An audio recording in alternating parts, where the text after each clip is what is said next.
Hello. Hello. Hello, we're Mr. Pineapple. I'm Johnny Albertons. And I am Mr. Grontonson. I'm It's Mr. just us. I am Mr. Dinosaur. T-Rex dinosaur. Who are you? Just Mum. Okay. Knobbly Noodle Head. Yeah, that's a good one. Knobbly Noodle Head. I am T-Rex. Special hello to Cuckoo. Mrs H and Joe. Hope Hope you're well. I'm reading stuff.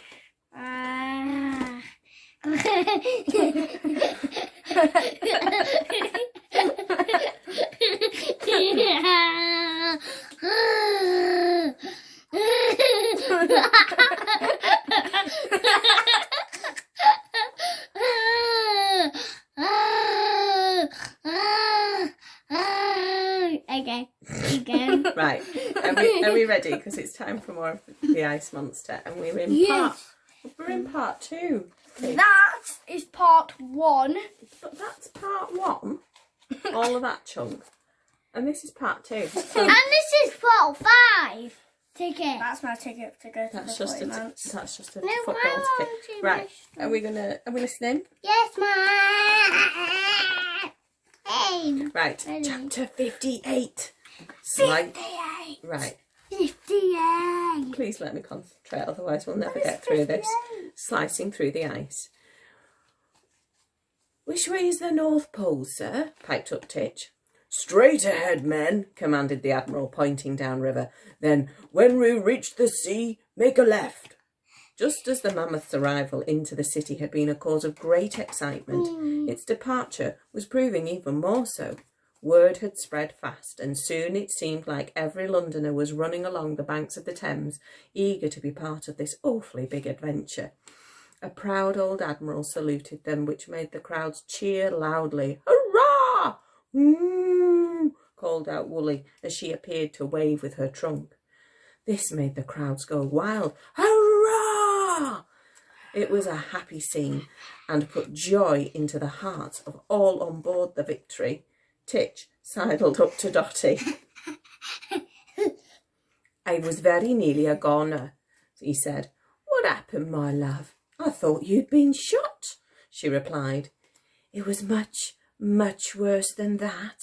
A stitch. A stitch? Yes, a really bad stitch. It can be deadly. I didn't know that, replied the lady. Maybe I need to kiss it better. Where does it hurt? The old soldier pointed to his lips. Yeah. They kissed. It was the shortest, sweetest kiss in the history of kisses, but the long-awaited meeting of their lips felt like fireworks to them, and they both looked light-headed as they parted.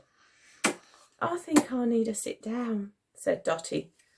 I think I need a lie down, said Titch. There's no time for kissing sailors, commanded the Admiral. We have a ship to sail. He gave his orders, and the men went to work. Soon HMS Victory picked up speed and began slicing through the ice with ease. As the ship sailed through East London, getting nearer to the sea, the ice became thinner. HMS Victory began sailing faster and faster until it passed out of the Thames estuary and into the open sea. Hurrah! Cried the pensioners. Woo! Cried Woolly. Port side, ordered the Admiral. This was the nautical term for left side. Waves were now hitting the ship, causing it to sway from side to side. I'm reading the story with you. Can you not? Please. Because I can't concentrate and I'll lose where I'm up to. Where are you up to? The Mammoth had installed herself at the prow like an unofficial figurehead. Her trunk dangled down and covered the actual figurehead, which was a royal shield and a crown with a cherub on each side. Elsie sidled up to her friend. Looking north again, she said. The girl gazed out across the endless sea. The North Pole was thousands of miles away. We'll get you home, Woolly, I'll promise. With that, she stroked one of the Mammoth's big furry ears. Woolly gently pushed her body against the girl as a way of saying thank you. She cooed. Chapter 59.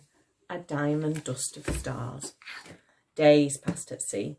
HMS Victory sailed around the furthest tip of Scotland, and she found herself alone in deepest, darkest North Sea. Weeks passed. As the ship travelled north, the sea grew rougher and rougher. Waves as tall as trees crashed over the Victory. Splish, splash, splosh. Everyone had to work together to stop the ship from sinking, even Woolly. The Mammoth hosed up the pools of water on the deck with her trunk and sprayed them back overboard. Another night descended on the Victory as they passed into calmer waters. The pensioners worked in shifts and slept in the bunks below decks. Woolly was too large to fit, so when it was time to sleep, Elsie stayed with her. Just like at the hospital, the pair of best friends snuggled up together. "Good night, Woolly," Elsie would say. Woolly would reply, which, if translated from Mammoth language, means, "Good night, Elsie." The girl would tuck herself in under the soft fur of Woolly's belly. The Mammoth would then shuffle her legs together to protect her friend from the cold. Woolly made the softest, comfiest bed, and at night, as they lay together, Elsie felt that she was at home. Looking up, she could see the diamond dust of stars in the sky. Everything seemed so perfect. It couldn't last, and it didn't. Chapter 6.